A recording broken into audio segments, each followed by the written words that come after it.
Shalom, bienvenidos a un comentario de la parashá de esta semana, un nuevo comentario de la versión Shoftim, jueces. En esta oportunidad estamos estudiando el libro de Devarim, Deuteronomio, ya acercándonos de hecho más hacia el final de esta porción de este libro, el resumen, ¿no?, de la Torá. Y bueno, tenemos aquí una porción que nos habla bastante sobre el liderazgo, bastante sobre los principios que deben llevar al pueblo de Israel, al pueblo judío, ¿cierto? Hasta el día de hoy, no solamente en aquel entonces. Sabemos que la palabra ha perdurado, ¿cierto? En el tiempo, se ha mantenido en los corazones de su pueblo, así como hoy en nosotros. Y el punto es poder cumplir esta palabra, ¿cierto?, a cabalidad, como corresponde. La parashá Shoftim vemos, ¿cierto?, parte de el liderazgo que tiene que tener el pueblo de Israel, cómo debe colocar, ¿cierto?, ciertas instituciones para que el pueblo pueda llevarse bien, digamos, en su convivencia nacional y también con los requisitos, ¿cierto?, los que pidió el Eterno para que guardase en su vida, en su día a día.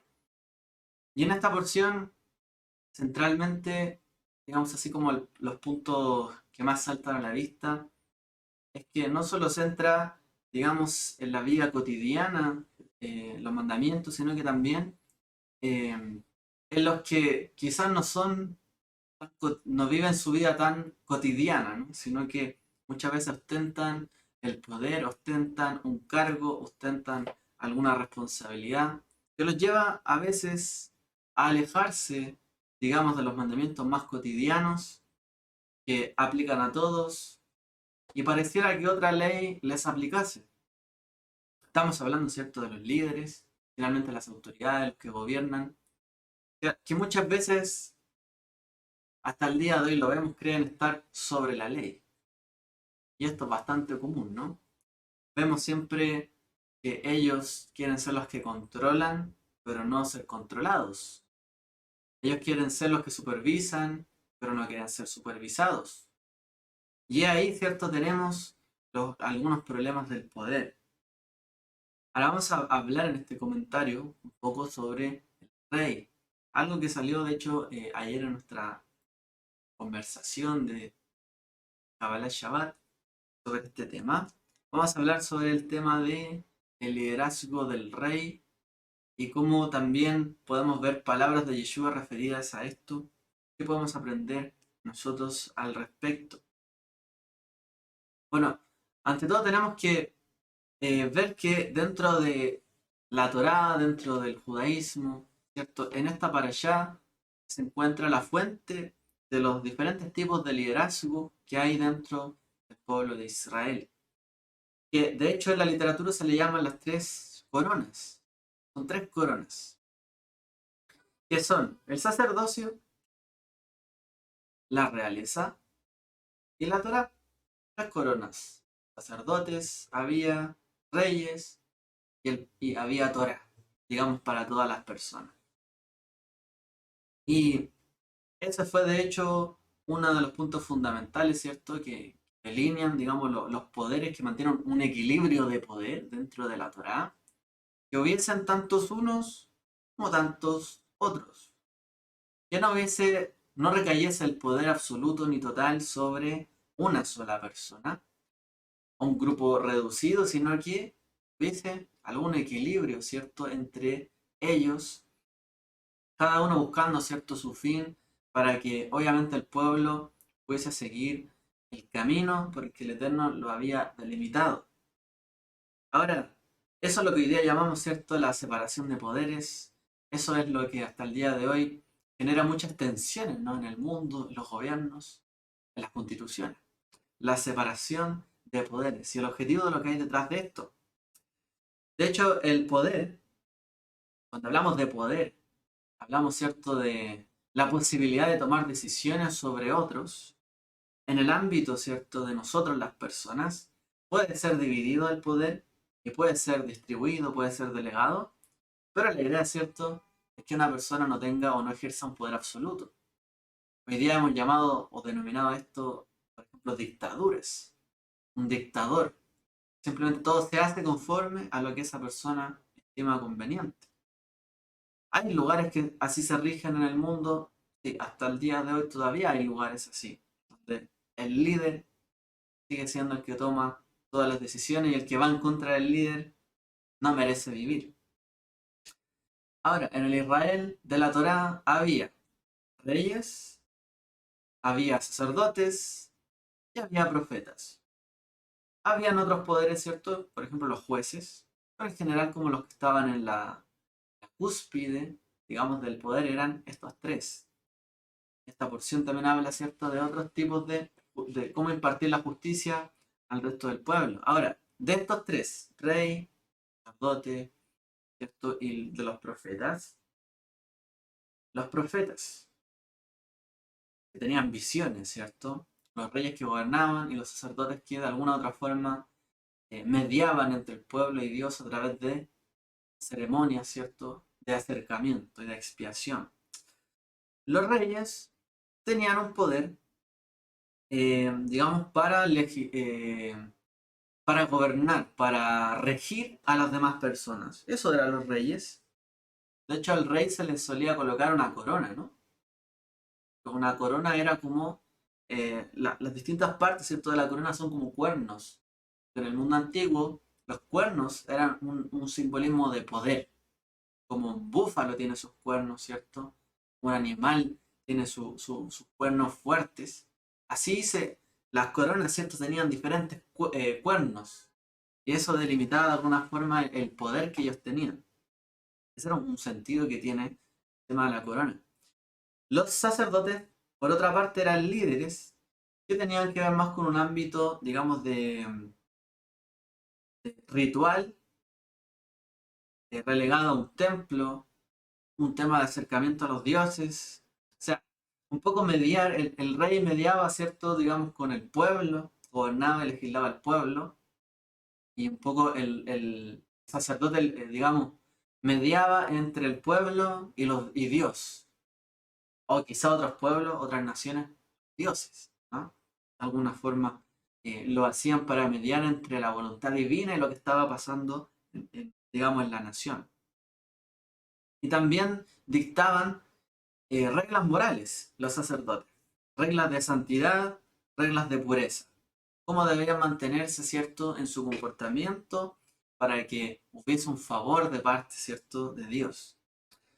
Los profetas, por otra parte, eran otro tipo, digamos, de poder. Ellos recibían un mandato directamente divino, un llamado divino, palabras divinas, y la misión principalmente que tenían era ser opositores muchas veces al poder, cuando el poder se corrompía.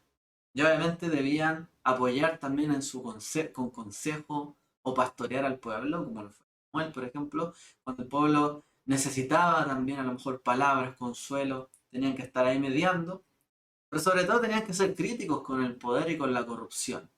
Y de ahí es cierto que vemos en la escritura que hay muchos profetas que critican el poder, critican la decisión central, critican a las ciudades grandes, critican, ¿cierto?, cómo la gente también, no solamente el poder, sino que cuando la gente se desvía a sus corazones de la pureza, de la santidad, y toman diferentes decisiones o se alejan de Dios. Entonces, tenemos ahí, ¿cierto?, diferentes tipos de roles.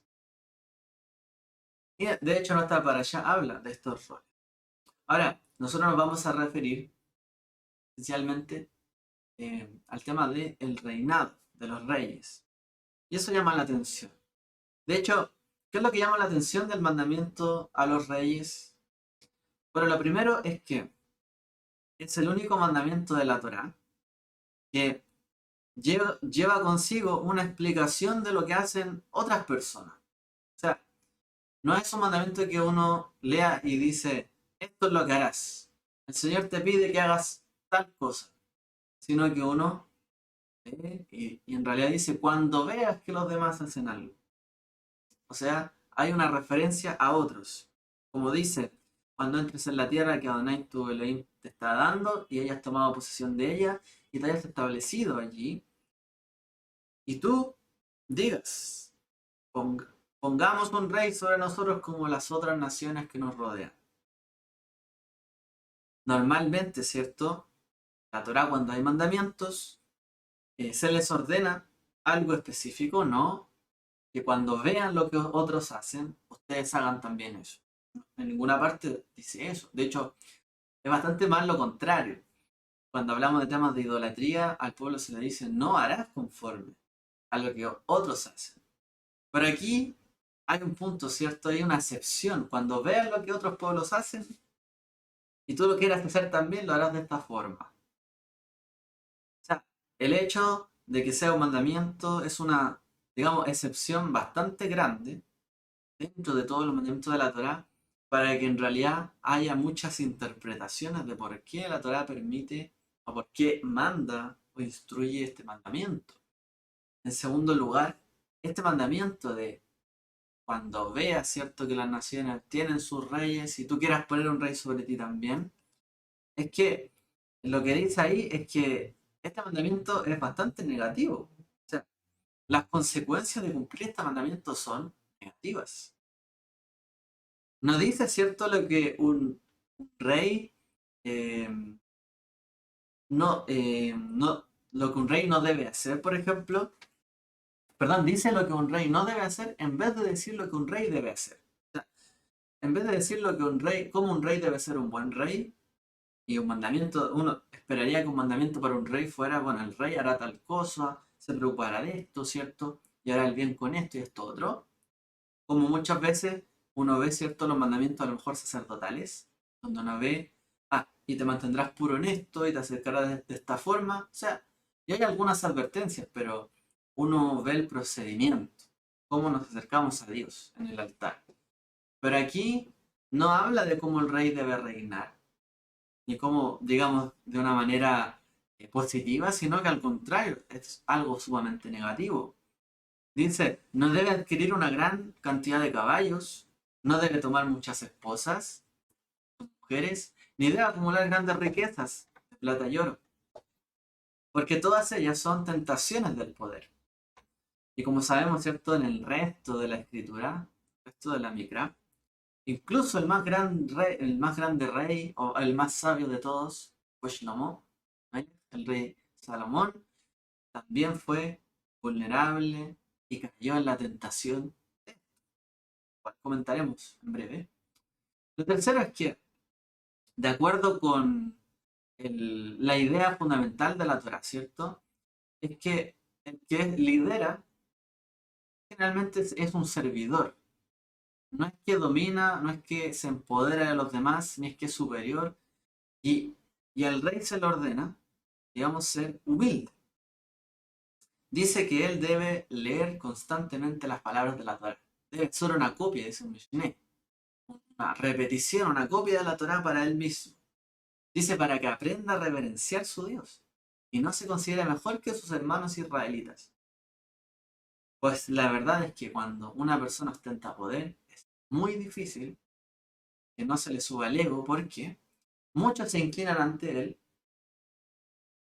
y el rey en la antigüedad muchas veces tenía el poder de la vida y la muerte de muchas personas.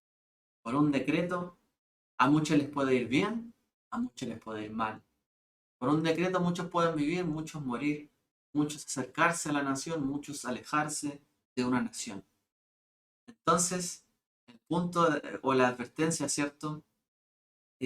Ahí es que el que gobierna, el que rige, no debe ser, ¿cierto?, un excelente líder que sabe legislar ni dominar. Al contrario, la Torah destaca, debe ser humilde. Debe conocer su lugar, debe conocer sus límites y no debe creerse superior que sus hermanos israelitas. Por lo tanto, será también, dice, un hermano dentro del pueblo de Israel, para que conozca también la situación de sus hermanos y no sea un déspota contra ellos. ¿Ok? Entonces debe aprender a temer a Dios. Aquí aprendemos también, o podemos ver ahí, que cuando hay mayor responsabilidad, cuando hay mayor conocimiento, mayor poder de decisión, Mayor también, ¿cierto?, es la necesidad de temer a Dios, de saber que podemos ser muy vulnerables ante nuestra propia sabiduría o poder y muchas veces nos creemos mejor o superior que los demás. Muchas veces, digamos, el pueblo o los creyentes dicen, somos un pueblo de reyes y sacerdotes. Y muchas veces, como buenos reyes, creyéndose ciertos reyes, buscan dominar a otros, buscan gobernar sobre otros, buscan decir que los demás están todos equivocados y muchas veces buscan dictar una última palabra, un decreto. Los demás están todos equivocados, nosotros estamos bien. Los demás merecen las penas de acá, de allá y nosotros la salvación. Muchas veces ese sentido de reinado, ¿cierto? Y sacerdocio se puede ver de una manera bastante negativa, en medio, ¿cierto?, de los creyentes. Y muchas veces, ¿cierto?, el sacerdocio se transforma en los que son más puros, en los que son más santos que otros, en que nosotros nos acercamos bien y ellos no, mal. Y nuestra regla moral empieza, ¿cierto?, a rivalizar con la moral de otros. Lo que es bueno y lo que está malo empieza, ¿cierto?, a ser algo antojadizo. Por eso es algo de mucho cuidado, ¿cierto?, el poder y cómo debemos nosotros mantenernos, digamos, bien en esa línea, en un equilibrio. Es por eso que muchos comentaristas de la Torá, muchos rabinos, han hablado sobre estos pasajes. Claro, es algo bueno que haya un rey. Y otros dicen, es algo que solamente el Eterno lo permitió de una manera circunstancial. Y otros dicen directamente que es peligroso tener un rey, ¿no? Algunos dicen que tener el rey es obligado, es obligación de la Torá. Otros dicen que es un permiso de la Torá más que un mandamiento. Otros dicen incluso que es un castigo nombrar un rey. Es un castigo. Porque dice ahí la Torá y él, ¿cierto?, te va a pedir muchos impuestos, te van a imponer mucho tributo, te va a pedir muchas cosas a ti. ¿Ok? Entonces, bueno, a él se le ordena, estudie la Torá. En resumen, la leerá todos los días de su vida para que aprenda a temer a Dios y a cumplir cuidadosamente sus mandamientos y las palabras de esta Torá y los decretos y que no se considere mejor que sus hermanos israelitas, ni que se aparte ni a la derecha ni a la izquierda. Entonces él y su descendencia reinarán por mucho tiempo en su reinado sobre Israel.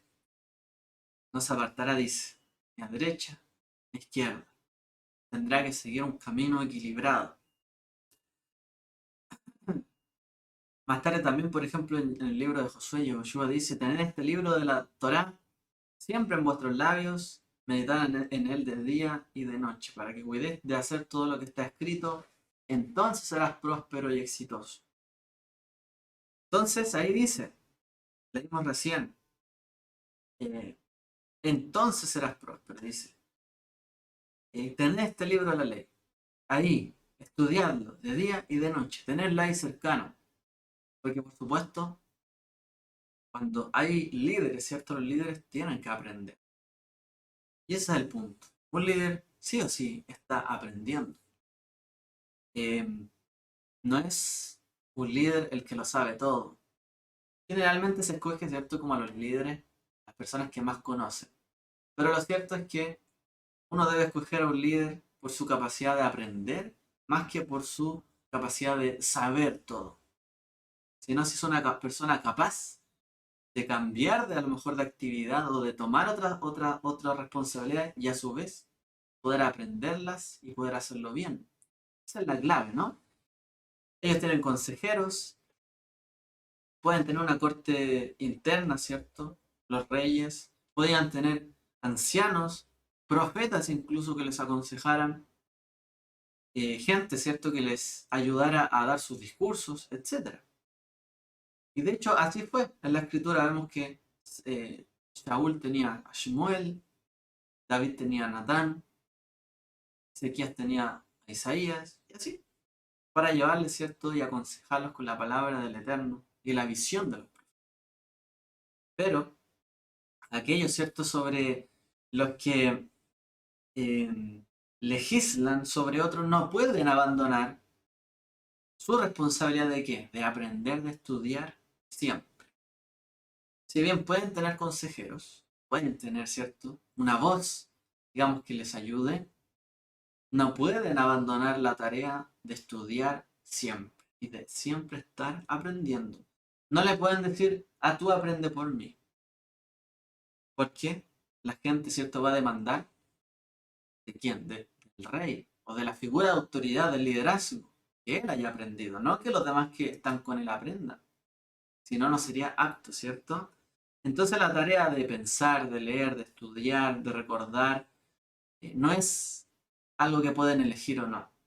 Es un deber, es un asunto. Entonces, por lo tanto, no es una, un derecho a un rey o a un líder, digámoslo así, el decir, yo podría preocuparme de esto o no podría preocuparme de esto. Es un deber, una responsabilidad, una obligación tener que preocuparse de las cosas que suceden, de las que suceden alrededor, ¿cierto? Y es una obligación que estudie, que aprenda, que busque soluciones. No puede hacerse el ciego ni el sordo, un líder o un rey ante lo que está sucediendo a su alrededor. Tiene el deber, la obligación de aprender, de estudiar nuevas formas o maneras de resolver las cosas. Por eso, aunque una persona lidera, aunque a lo mejor sea una persona nueva, joven o digamos con poca experiencia, podrá haber algún grado de comprensión, pero sí o sí se le va a exigir. Finalmente, aprenda, estudie. Por eso, ¿cierto? Los líderes tienen que ser también eruditos en la práctica. Y es algo importante. Un buen líder conozca las escrituras. Debe conocer bien, debe saber dirigir a la gente del libro, de la Torá, ¿cierto? Un buen líder tiene, un buen rey tiene que saber llevar a la gente por el camino de la Torá. De hecho, ¿qué ejemplo tenemos nosotros en la escritura? David, Amelech, Shlomo Amelech, el rey David y Salomón, ambos fueron grandes autores de las escrituras, ¿no? Escribieron salmos, escribieron cantar de cantares, escribieron proverbios, escribieron Coel, del Eclesiastés, escribieron palabras de sabiduría. Los buenos reyes que tuvimos, ¿cierto?, en la Torá y que tuvo el pueblo de Israel, fueron personas eruditas, estudiosos, personas con sabiduría.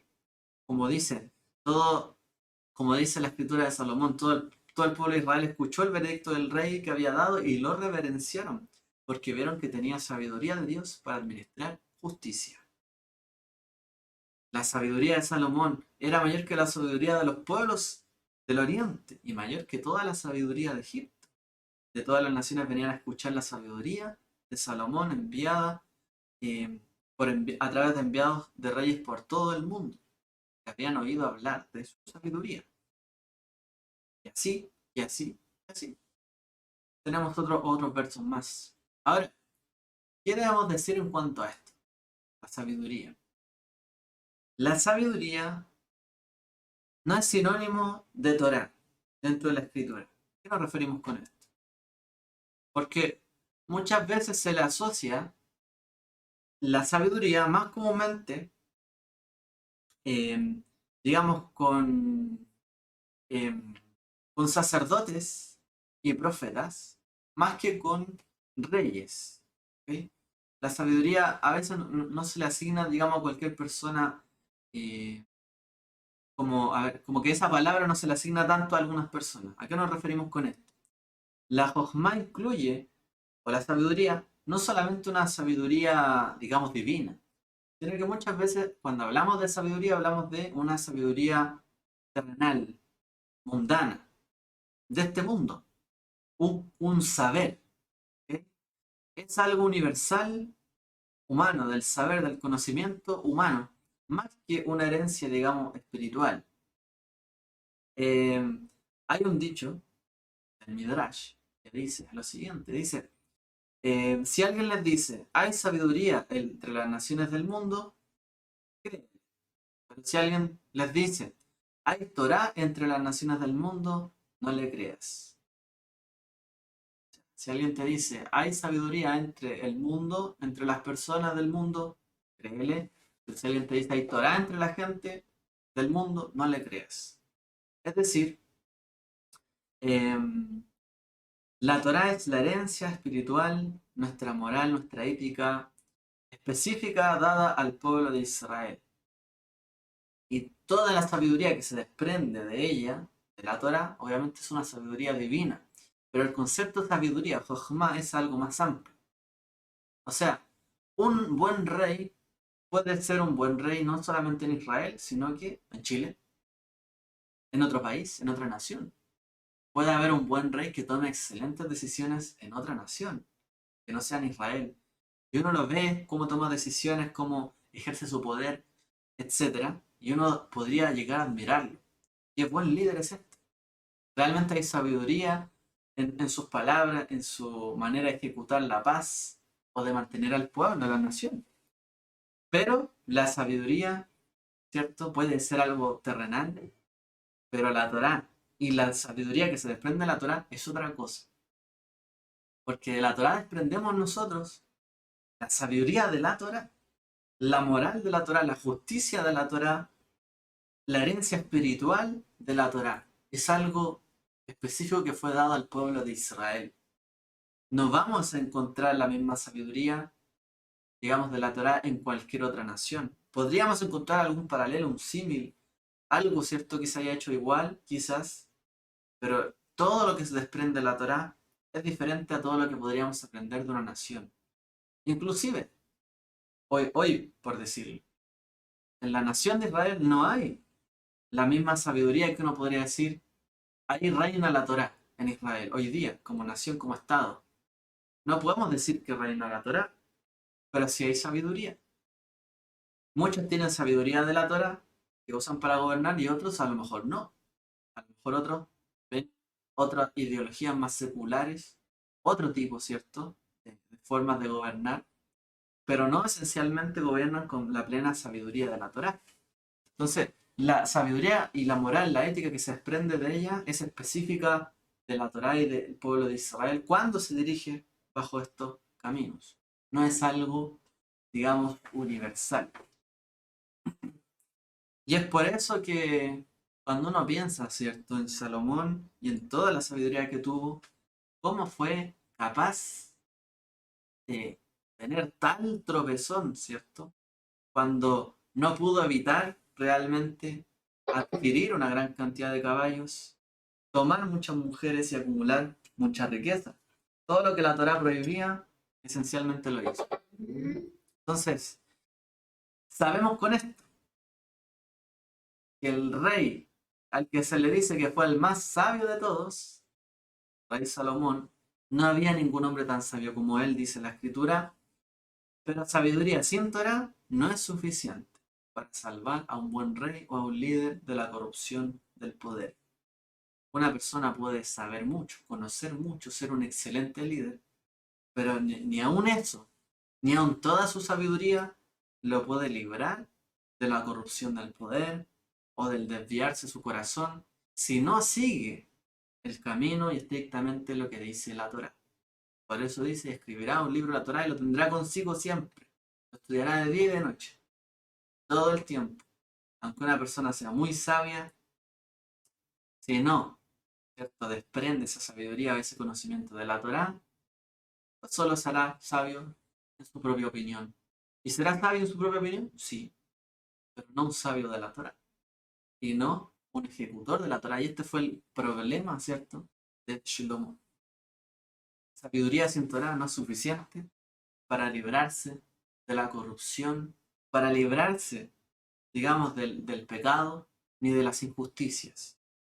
Realmente para superar todo ello hay que obedecer la Torah, más allá de lo que nosotros podamos creer que son las cosas.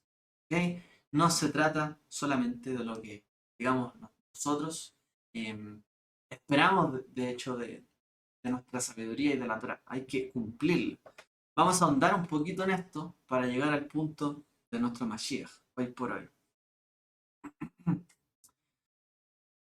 Sabemos, ¿cierto?, que el rey era ungido rey. ¿Y cómo se le llama un ungido en hebreo? Mashiach. Mashiach, la palabra Mesías, ¿cierto? La palabra ungido, o lo que se le llamó en el Brit Hadashah como un Cristo, un ungido, o Cristo, ¿cierto? Y esta palabra Mashiach se refiere tanto a lo que dijimos como profetas eran ungidos, los sacerdotes eran ungidos y los profetas también eran ungidos. Pero la palabra Mashiach no solamente se refiere al ungido como el líder, o el primer líder de Israel, a lo mejor el primer ungido, digamos Aarón, o al primer ungido como rey, Shaul, ¿cierto? Eh, no se refiere solamente a eso, sino que también se puede referir al último rey, al que va a ser el último ungido de todos, como es el Mesías de Israel, el último rey de todos, ¿cierto? Nosotros con fe creemos, ¿cierto?, que este es Yeshua de Nazaret. Que él traerá, ¿qué cosa? La paz, la justicia, que él traerá la verdadera sabiduría, y no será un rey que gobierna conforme a sus caprichos o a su propia sabiduría, sino que realmente desprenderá de sus palabras, y de Sion saldrá la Torah y la palabra de Adonai de Jerusalén, realmente tendrá en sus palabras, ¿cierto?, la enseñanza, la Torah del Eterno, y así gobernará realmente. Sabemos, ¿cierto?, que llegará ese día donde traerá y gobernará de manera idónea, conforme no a su propia sabiduría y conocimiento, sino a todo lo que el Padre le indicare para hacer. Este es Mashiach. Entonces, por supuesto, cuando hablamos de todo esto, estamos también podríamos estar hablando de nuestro maestro Yeshua. Él dejó en claro, ¿cierto?, que él venía a qué cosa? A cumplir, dice, la Torá. ¿Por qué era tan importante que el Mashiach, que Yeshua de Nazaret, de Nazaret, cumpliera la Torá? Porque realmente para cumplir el requisito de ser un rey, un Mashiach, un ungido, que pudiese gobernar bien al pueblo, tenía que no ser sabio en su propia opinión, ni venir a hacer y deshacer conforme a su voluntad, sino que debía obedecer y cumplir la Torá. Esa era su misión. Tenía que cumplir la Torá de Moshe y dar un buen cumplimiento de sus palabras y corregir las interpretaciones malas que el pueblo estaba haciendo respecto de ella, de la Torá. Y ahí, ¿cierto?, lo dejó en claro, bastante, ¿cierto?, de que él debía, ¿cierto?, hacer esto, por ejemplo, en el Sermón del Monte, cuando él habló ahí, y habló realmente esto es lo que hay que perseguir de la Torá. Nuestro maestro vivió siempre conforme a los mandamientos, cumplió la Torá, porque el rey de Israel debía cumplir la Torá. Un buen líder debe cumplir la Torá. Él cumplió la Torá, se alejó del pecado. No fue sabio en su propia opinión, sino que dijo: lo que veo, lo que oigo, hacer al Padre, lo que él estudió de la Torá, eso hago. Por lo tanto, pudo entregar su vida al alejarse del pecado, y donde la muerte no podía retenerlo, porque la paga del pecado es la muerte. Por lo tanto, la muerte existe porque hay pecado. Y si una persona supera el pecado, puede alejarse de la muerte. Si se aleja de la muerte y la vence, tiene poder sobre ella. Así fue con el Mashiach, que nos libró, ¿cierto?, de la muerte. A través de su vida nos dio vida eterna. Ahora, la Torá, los mandamientos, era una delicia para David, dice. Dice: mi alma está molida por perseguir tus mandamientos. Los anhelaba, los deseaba. Así también sabemos que para un justo, seguir, amar y cumplir los mandamientos de la Torá es algo que no hay otra alegría mayor que esa, hacer la voluntad del Padre. A veces cuando hablamos de hacer la voluntad del Padre, hay personas que a lo mejor no asocian con qué, pero hablamos, ¿cierto?, de cumplir su Torá, su palabra. Algunos han pensado que Yeshua, en ciertas palabras, cuando él hablaba, ¿cierto?, por ejemplo, decía: ustedes escucharon, pero yo les digo, no hagan eso, hagan esto otro. ¿Por qué juzgan a mí que violo el Shabbat? cuando en realidad el Shabbat está hecho para el hombre y no el hombre para el Shabbat. Y algunos piensan que las declaraciones del maestro, de Yeshua, eran declaraciones que estaban superando la ética de lo que ya estaba escrito en el Viejo Testamento. Pero no es así, ¿cierto? No estaba él aboliendo lo antiguo por nuevas palabras, porque esas palabras añejas, ¿cierto? Estaban pasadas de moda, no se podían cumplir y la justicia del Mashiach era superior, sino que él dijo categóricamente en aquel sermón: no penséis que he venido a abrogar la Torá o los profetas, no he venido a abrogar sino para cumplir, porque es cierto digo que hasta que el cielo y la tierra pasen, ni una, como dice en español, ni una jota ni una tilde pasarán de la Torá hasta que todo se haya cumplido. De manera que cualquiera que quebrante uno de estos mandamientos, muy pequeño si enseña hacia los hombres, muy pequeño será llamado en el reino de los cielos, más cualquiera que los haga y los enseñe, será llamado grande en el reino de los cielos. ¿Recuerdan lo que hablamos de eso hace un par de Parashat Ekev? Cualquiera que diga, ¿cierto?, que un mandamiento está debajo del talón, pequeño, que lo vea como algo insignificante, también será llamado pequeño en el reino. Cualquiera que lo considere superior, aunque sea el más pequeño, aunque a lo mejor pueda caber bajo su talón, pero que lo considere grande, será llamado grande en el reino de los cielos. Probablemente Yeshua, al decir estas palabras que iban a quedar, digamos, para la perpetuidad, estaba también viendo, también era un profeta, lo que sucedería alrededor suyo en el futuro, donde muchos se alejarían de la Torá. Pensarían que aboliría la Torá, estaría obsoleta, añeja, y muchos por el parte, por ejemplo, del cristianismo o de los seguidores gentiles, pero por parte del judaísmo, digamos, o los mismos judíos de su pueblo, se iban a alejar quizás de la correcta interpretación en muchos ámbitos y también iban a desviarse. Pero él no deseaba eso, él deseaba que nos centráramos, ¿cierto?, aprendiéramos lo que estaba allí escrito. Cuando uno dice no entendí ni jota, a veces uno puede decir ese dicho, no entendí ni jota. Nos estamos refiriendo al dicho, ¿no?, que ni una jota ni una tilde pasarán.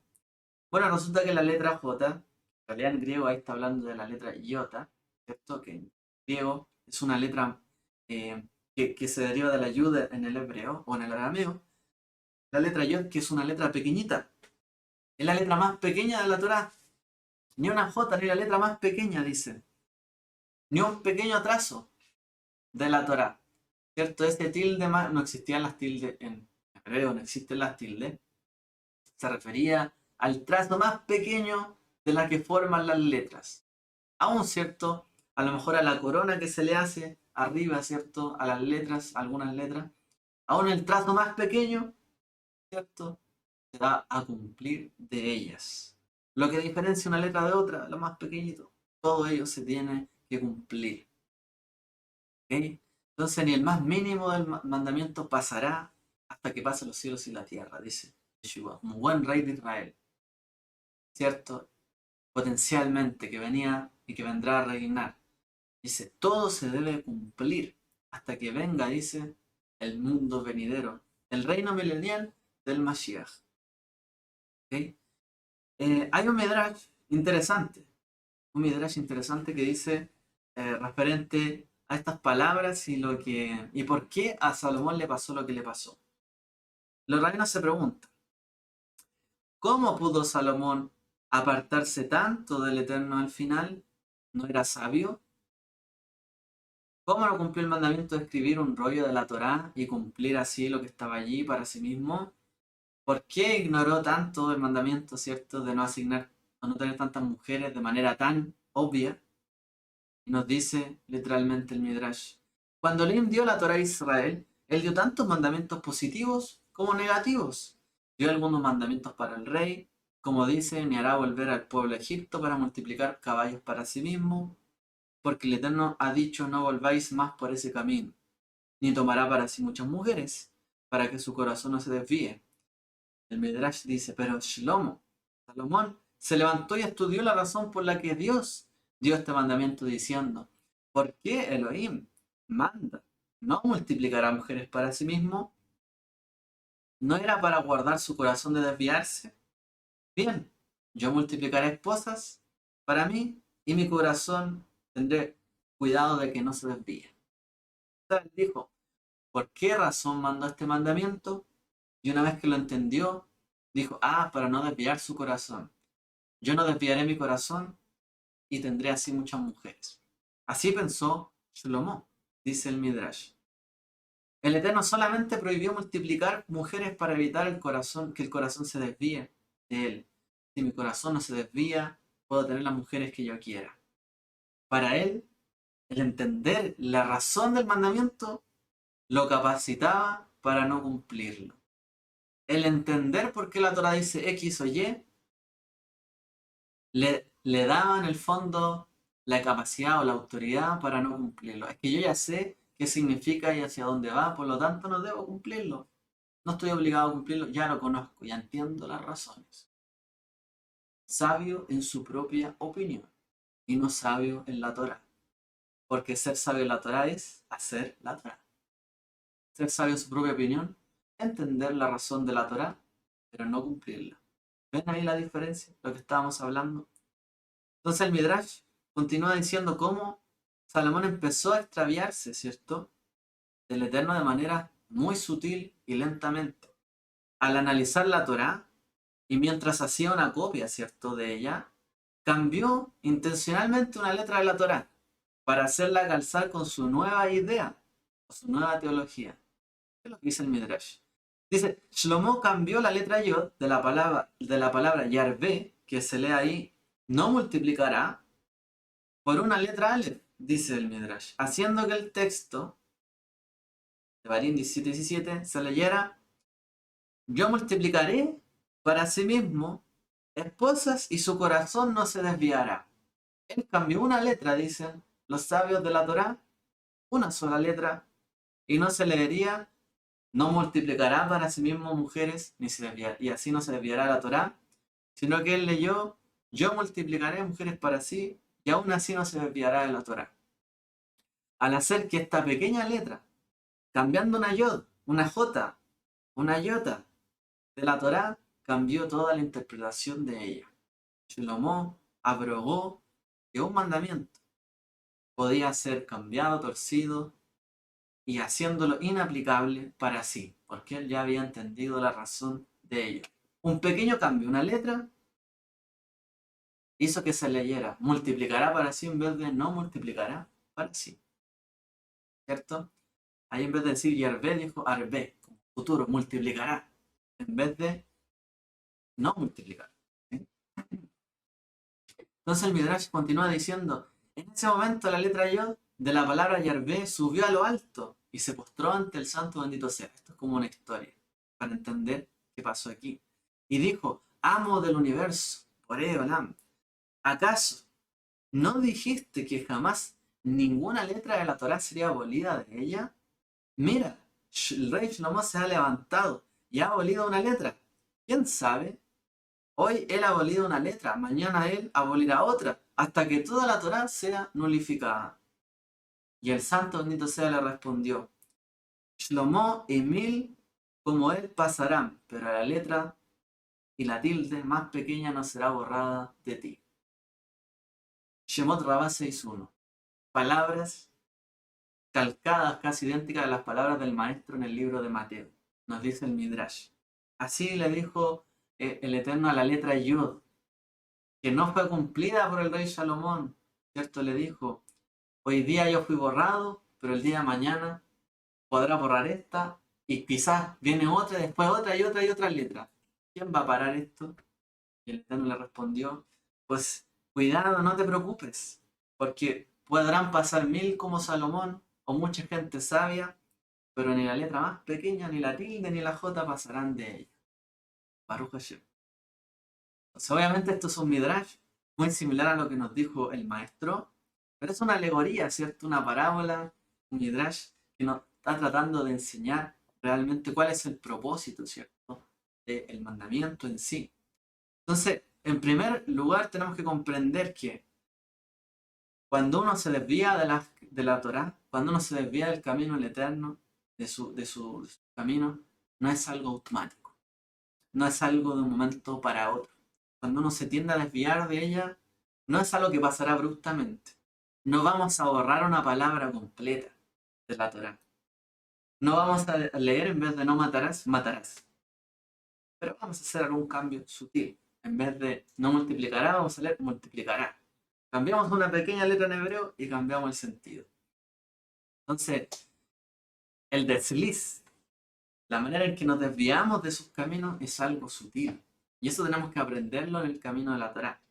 Seguramente un día Salomón no es que se levantara y dijera a él, hoy día voy a incumplir un mandamiento. Sino que uno podría ver, cambió una cosita, cambió otra, y de repente un día dijo, voy a ofrecer incienso a Actores hoy día, o a cera. Pero a lo mejor fueron muchas cosas las que fueron ahí cambiándose de su interpretación, agregando su sabiduría a la sabiduría de la Torá, que no la tenemos que cambiar, y su corazón se desvió.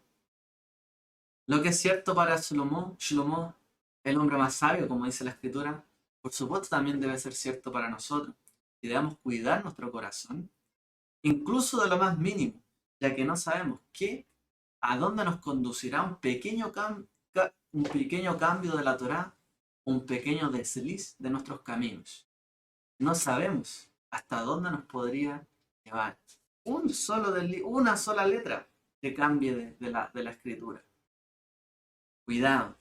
Y en segundo lugar, el Midrash también nos está, ¿cierto?, enseñando cuál es la realidad digamos, de nuestra época.